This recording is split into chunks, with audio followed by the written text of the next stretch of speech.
I'm John Erickson in Outagamie County, and I'll be direct. This is a tough topic to talk about. It's a story about youth sex crimes committed by children and the possible impact of exposure to graphic sexual content online. Lauren Cowell is a youth justice social work supervisor in Outagamie County.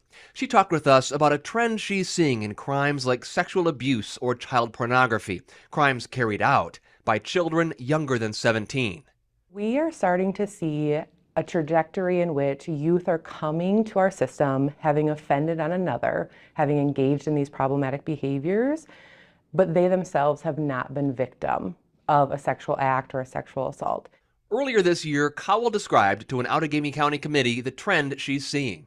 It's really that these youth are being exposed to such harmful materials online and are recreating some of these behaviors. She talked with us about a program in Outagamie and Winnebago counties called Youth Who Sexually Offended. It's meant for minors under 17 who have been referred on charges like sexual assault or child pornography.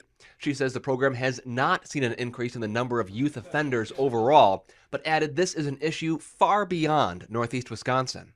It is youth that are victims in some ways because they're exposed to harmful materials online, but they're role-playing that or they're re-engaging in that types of behaviors but have never been victimized. That sounds like a troubling trend, Lauren. I think it is, but this is a nationwide issue that we are faced with. And it isn't just about youth being exposed to sexualized materials online.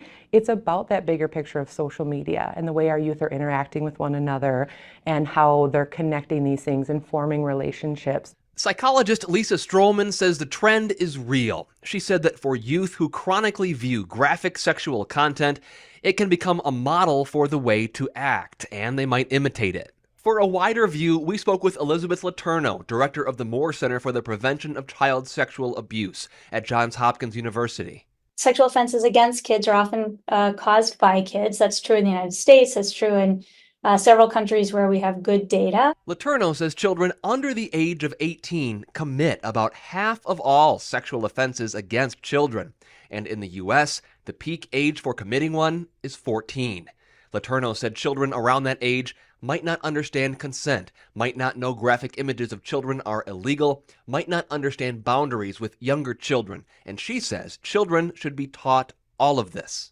Child sexual abuse is preventable, not inevitable. We asked clinical psychologist Daniel Rothman about the possible connection between young people watching graphic content and a possible path to committing sex offenses. I don't know that we have the answer yet through research anyway.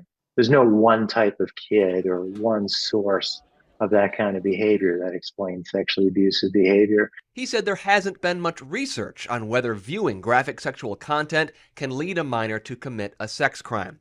Back in Outagamie County, Cowell talked about trying to make sure children and teens don't victimize another child.